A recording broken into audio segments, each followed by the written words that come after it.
Welcome to the Grit Factor podcast, where we share real stories about real women doing courageous feats. And today I have the incredible Joani Jacobs on set with me to chat about her journey. She is the CEO of Mrs. South Africa and Ace Models International, and someone that I deeply admire and inspired by. Joani, welcome to the show. So lovely to be here. And can I just say, you look stunning. Thank you. And thank you so much for having me. Thank you so much. You obviously look gorgeous as always. That's never a question, but thank you so much for coming. It's such an honor for me to have you on the show. This show was inspired by you. Oh, wow. I'm so honored. And my journey with Mrs. South Africa, it was a life-changing experience. But you shared one day on the webinar, really, it was something that sparked the podcast, and just thinking about how much we need grit, because life is tough and everyone experiences challenges. But, you know, for someone to bring that up and say, listen, you can keep going, you know, it's not a sprint, it's a marathon. Yeah. You know, that really inspired me, because I knew that there were so many other women that felt, you know, at point in their lives of giving up, challenges, and not necessarily knowing how to kind of navigate that. Yeah. So thank you for that. Thank you for the amazing work you do. Your life-changing work, purposeful work. And absolutely, I hear you speak it all the time. Whenever you speak, when you're up on stage, you speak about how you are living your purpose and you're walking in your purpose. And that's something that I look at, and it's so admirable and so inspiring, and it's encouraging to know that you're someone that models. You know, you model what you speak. Thank you. And so thank you so much for that. And I think we'll get right into it. Just chat. Let us know a little bit about yourself, where everything began. How did you end up as the CEO of Mrs. South Africa? Thank you, Erin, and thank you for your lovely words. It really does mean a lot to me. And the fact that you say I inspired this is really humbling.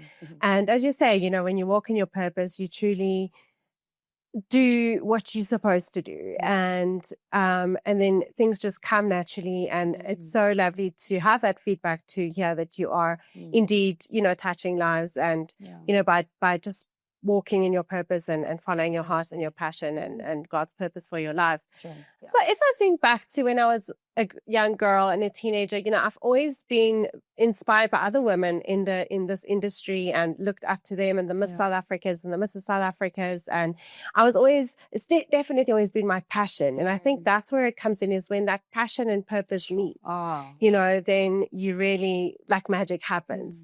So it's definitely always been something that I have been passionate about. And and then I entered Mrs. South Africa, also had won the title in 2009. And so it really kind of led from there, you know, how I then became involved in the company, and then eventually became the CEO of the company. And with Ace Models, you know, I started in my 20s. I was in a small town at the time when I just kind of finished varsity, and you know, and I was like, what can I do here? Like, I need to do something within my passion within the industry. And so with 10,000 Rand borrowed from my dad and a dream in my heart, I started a small modeling school in a small town, and Ace Models was born. And you know, 20 years later, it's 25 franchises strong, and it's really incredible. And you guys just had your conference now in Cape Town as well. Yes. And I just chatted to one of the ladies, and they were just also saying again, like, whenever you get around this group of women, something is ignited on the inside of you. Something is like, there's a fire that's lit, and you sort of like have fuel to kind of go out and take on the world. So that's that's just incredible what you guys are doing. And I thought maybe you could touch on a little bit just about grit and what, you know, your perspective on it, perhaps how you've kind of, it's worked for you in your, you know, in your journey and in life in general. Yes. I truly, truly believe, and I've seen this over and over again, and I've experienced this myself through my journey as an entrepreneur, as a businesswoman, as, you know, all of those things, is the one thing that sets successful people, successful entrepreneurs apart is grit, and that determination, and that, you know, little bit of not giving up. Yes. It truly is. And, you know, it's hard, it's tough. And, you know, it's the ones that doesn't give up that's actually going to get to the top. Yes, absolutely. And I think someone was saying, like, you know, it's talent. Everybody's talented in a room. Like, what sets you apart? 100%. And it's the one that just refuses to quit. 100%. Even when they fail, or even if they sort of like messing up and exactly tired, or like feeling weary with life or whatever. But the one that holds on is the one that gets to the top. 100%. And I actually said this to the ladies on a webinar the other day. I said, you know, when I look back on my career that spans now over 20 years, you know, I think, you know, there were lots of other incredible women with me along the way. Wow. And, you know, you look at their journeys, and, you know, I wasn't necessarily the most beautiful, the most talented, the most special in any way. I really was just determined and hardworking, and I didn't give up. And that's what, you know, set me apart at the end of the day. Absolutely. And family life, how is that? Like, you obviously got married recently. Yes. How's marriage life? It's wonderful. It's wonderful. Amazing. Yes, we've been married for a little bit over a year now. My daughter's a teenager, so that's fun. Exactly. Again, don't give up, moms. Have the grit. Hold on to the grit. 100%. Yeah, it's fun, but it's tough. But yeah, it's wonderful as well. But I mean, you're managing that. I mean, you're always off to, like, you're a successful business. I mean, you're CEO, you impacting so many lives, but you make sure that you have time for your daughter, because you're always rushing off to meet her at netball, to pick her up, and no, she's got a netball match. No, we're doing netball this weekend, or I can't do this meeting, or Mel will say, no, Joani can't do the meeting because she's rushing off to do a pickup. And so that for me just speaks volumes about you as a mom and how important that is to you and her life, and how, even though you're imparting into so many other women's lives, that your daughter is getting he's getting our mom, and he's reaping the benefits of you being there. Yes. No, I definitely purposefully, you know, have structured my life in such a way. You know, I realized she's only with me for 5 more years, and, you know, she's just started high school. So I have structured my life this year in such a way. People always ask me, like, how do you do it all? Like, work-life balance. And I always say, like, you go through seasons, and you have to also find out what are your priorities right now. And right now, she's definitely on my list of priorities. Top 5 priorities. I always say try and narrow it down to 5.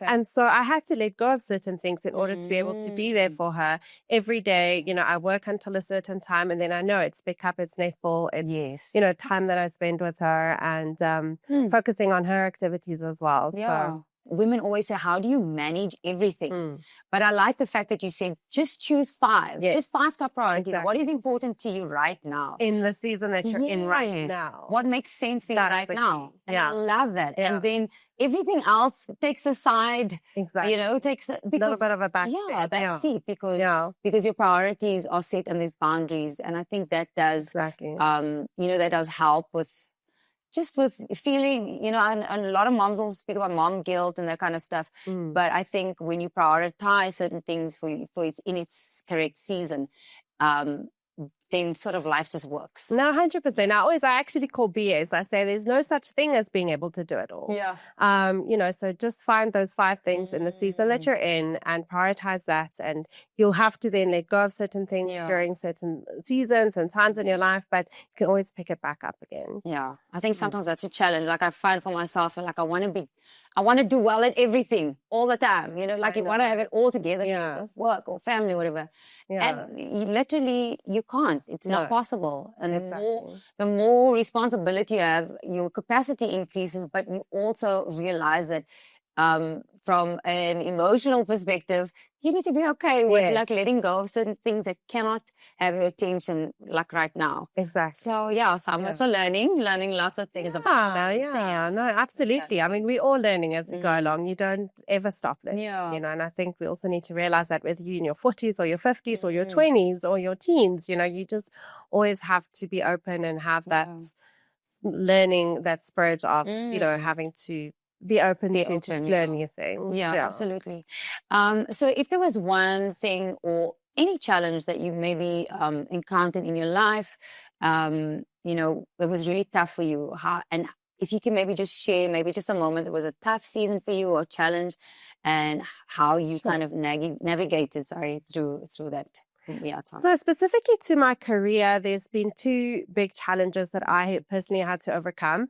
The one is, I think, a challenge that we all faced as business people, and that was COVID. It was really hard for me, as an entrepreneur, CEO of two companies, to navigate through that.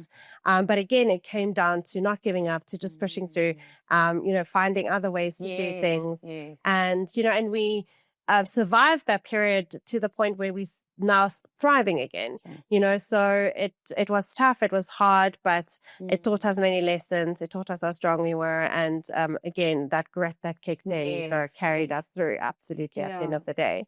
And then the other thing is a little bit more personal for me, being in a little bit of the media space and the public eye, with both my companies and what I do. And it is something that I chose. I had to really learn not to care so much about people's opinions and what other people say and those comments on social media. And it's tough. But I, can really say that I've come to a point in my life that, where I don't need that validation from others, where I know where my validation comes from. I know that those people in my life whose opinions matter, vast opinion that matter of me, who I am. And I think, that takes a lot of also just like digging down just personally and doing the work. But it's such a wonderful place to be when you get to that point where you're just free of other people's opinions and, just really knowing who you are as a woman and, as a woman also rooted in God. So I think that's amazing. So I would say that also faith played a big part or plays a big part in how you navigate challenges. I know for me it is the same. Absolutely. Yeah, and understanding, like you say, knowing who you are, being okay with yourself, and understanding that not everyone gets a say in your life or how you then react to whatever they think about you. Right. And so that's great. And then if you think about the future of Mrs. South Africa, what would you envision? Like, how would you see it like growing or developing? Or what is the vision for the future? Yes, I think, there's always room for growth with anything in life. There's, you should never reach a point where you say, this is it. Definitely always room for growth. With Mrs. South Africa, I think it's important to put it out there. More people need to know, as you say, what we do and the incredible work we do, the incredible stories of not what we do, but really the women that we work with and how they've overcome these challenges. It's so inspirational. So, I would love for that to be elevated and have a bigger platform if possible, so that we can get these stories and these messages out there to change even more lives at the end of the day. Amazing. And I absolutely know that's going to happen. But I want to do something fun and just so that the viewers can get to know you a little bit more. Awesome. So I've got a few questions, rapid fire questions for you. Okay, are you ready for it? Yes. Okay, great. Okay, your best beauty tip every woman should know. Never go to sleep with your makeup on. Always wash your face before you go to sleep. Harry took bad consequences for that one. Exactly. Okay, heels or sneakers for the rest of your life? Ooh, that's a tough one. I would have said heels up until my 40s, but now for the rest of my life, I definitely would choose sneakers. Sneakers, okay, cool. Your go-to coffee order? A black coffee. The last show you binged watched. Do you watch Netflix? I do. My favorite show, and I'm actually at the moment like rewatching it, is Schitt's Creek. It's so funny. Okay. Yeah, I think it's hilarious. Okay. And I mean, if I just want to unwind in my bed with my iPad, that's kind of like I'll watch something that's just funny. Lighthearted. Yeah. Great. Okay. One thing people would be surprised to learn about you. I actually love the bush, the outdoors, and camping. Oh, wow. Yeah, it's not something that everybody knows about. Okay, cool. I didn't know that either. Okay, a book every woman should read. Sure, there's so many. But I think specifically for women, what immediately comes to mind is Brené Brown's books. There's two of them that I love. The one is Rising Strong, and the other one also titled Daring Greatly. Yes, Daring Greatly, that's the one. Okay, great. Yeah. Amazing. And then one word your closest friends would use to describe you. Probably, I actually don't know. That's a good one. I wear so many hats. Yeah. But I'm trying to think from my friend's perspective. I would probably say loyal as a friend. Love that. Yeah. Okay, cool. Okay, so we're going to wrap up. But if there's one thing your daughters or future generations asked, what did you fight for? What would you say? Women knowing their worth Mm. and girls knowing their Yeah. worth. That's definitely something that I would fight for and continue Definitely. to fight for, and would continue to want to raise awareness for. Mm. And I think my 10-year long-term plan is to actually write a book on it. Oh, I love that. Looking forward to that. Yeah. Absolutely. You've got so many stories to I tell. have so many and stories, and I've Yeah. seen it with so many women Yeah. and with so many girls. And Yeah. you know your worth and you remember your worth. It's actually something that we're all born with, but you know, we lose it along the way. So it's not about finding it, it's about remembering it. Wow, I love that. Yeah. Oh, that is amazing. love Being that. reminded of Yes, that's Yeah. great. Okay. Well, we're going to close now. And I think maybe just for a message for women out there that are perhaps feeling stuck, or feeling a bit hopeless, can you maybe offer them, you know, a practical tip or just a word of encouragement to help them, you know, get their power back or to kind of just get out of that rut? Yeah, I think to bring it back to the grit factor, remember that your biggest challenges usually comes before your breakthrough. Mm. So when you're feeling that, you know, it's tough, you're about to give up, hold on to that. You're to the fact that you're actually standing on the brink of breakthrough. So don't give up. Hold on to that grit. It's so important. It is what's going to set the successful ones apart from the rest. Absolutely. Amazing. Thank you so much. I think we've come to the end of our show, and it's been absolutely amazing chatting to you. You have so much wisdom and valuable information to share in your heart. You share your heart and your experience when you speak. And thank you so much for that. Thank you for walking in your purpose. Thank you for choosing to do it. I'm sure it can't be easy all the time. And I know there's obviously so many challenges that you experience, but you choose to do it all the time. And it is affecting so many lives. And I know that it will for generations, because little girls are looking up to their moms that have now found their voice, that have chosen to step out. And it's because you choose to say yes to this call that you have all the time. So thank you for that. Thank you. And I'm sure we'll have more conversations sometime soon, and really looking forward to that. Awesome. It was lovely being here today. Thank you so much for having me. Well, thank you so much for joining us on this episode of Grit Factor. I trust that you were inspired and motivated to walk and fulfill your purpose. If you would like to view Joani and her journey, you are welcome to follow on all social media platforms, and also visit the Mrs. South Africa platform for more information on how you can step out and become the woman that you were created to be. We'll see you next time on Grit Factor.